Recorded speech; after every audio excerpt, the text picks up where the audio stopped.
Art and life have always shared a strange, porous boundary.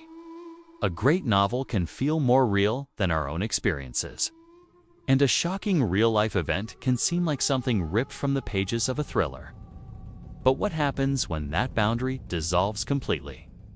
What happens when a writer doesn't just imagine a crime, but meticulously researches it, writes about it, and then, allegedly, commits it herself? Based in Oregon, she was a writer of romance and suspense novels. Her books had titles like The Wrong Husband and The Wrong Lover. They were stories about women trying to escape dangerous relationships, about love, betrayal, and, often, violence. This is a story that blurs the line between fiction and a horrifying reality. No one could have known it would one day be read not as fiction, but as a potential blueprint. It's the story of a self-published romance novelist who wrote about broken relationships and dangerous men. By all public accounts, their 26-year marriage was a happy one. Don was known for his love of cooking and his expertise in mycology. Nancy often wrote lovingly about him online, calling him her Mr. Right. Detectives began pulling surveillance footage from the area around the Culinary Institute, and they found it. A grainy image of a familiar-looking minivan driving near the school just minutes before the murder, and then driving away shortly after. Nancy stood to gain over $1.4 million from various life insurance policies in the event of her husband's death. Just days after the murder, she asked police for a letter officially clearing her as a suspect, so she could begin to file the claims. She was in a financial hole, and her husband's death was her only way out. They argued that Nancy had bought a second, untraceable barrel for her Glock. This way, the gun in her possession would never match the bullets that killed her husband.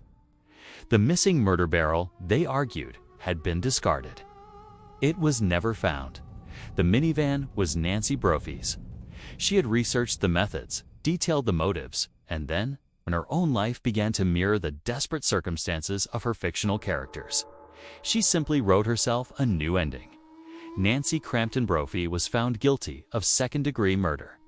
She was sentenced to life in prison. The woman who wrote How to Murder Your Husband had, according to the jury, followed her own advice a little too closely. She claimed it was for research for a new novel. It's a story of how the line between a dark imagination and a dark deed can, for some, become terrifyingly thin. It proves that sometimes the most shocking plots are not found in books, but in the real lives of those who write them. She claimed her research into guns and murder methods was simply part of her creative process as a writer. The now infamous How to Murder Your Husband essay was deemed inadmissible by the judge, who worried it would unfairly prejudice the jury. But when police tested her gun, the ballistics didn't match the shell casings found at the crime scene. It seemed like another dead end. They had the clear financial motive of the insurance policies, and they had the bizarre, inexplicable story of the ghost gun parts and the missing barrel. They argued that her life and her art had merged into one deadly plot. This is the story of Nancy Crampton Brophy and how she allegedly got away with murder for a time by treating it like the plot of a best-selling novel. They discovered that Nancy had been searching online for ghost guns, untraceable firearms you can build yourself from a kit. The couple was facing significant financial trouble. They were struggling to make their mortgage payments, and Nancy's career as a self-published author was not a lucrative one. He was alone in the kitchen.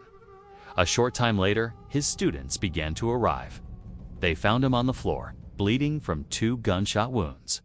He had been shot once in the back and once in the chest. She now claimed she had no memory of being there, that she must have been on a coffee run and simply forgot due to the stress of the day's events. The police didn't believe her.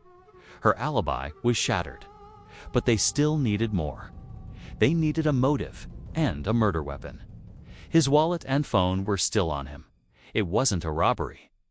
They were, prosecutors said, drowning in debt. She played the part of the grieving widow. She told police she had been at home all morning, walking the dogs and taking a shower. She had a solid alibi. The case, with no witnesses and no apparent motive, seemed destined to go cold. But Nancy had made a critical mistake. A woman who, in a chillingly prophetic blog post, detailed the ways and means of killing a spouse.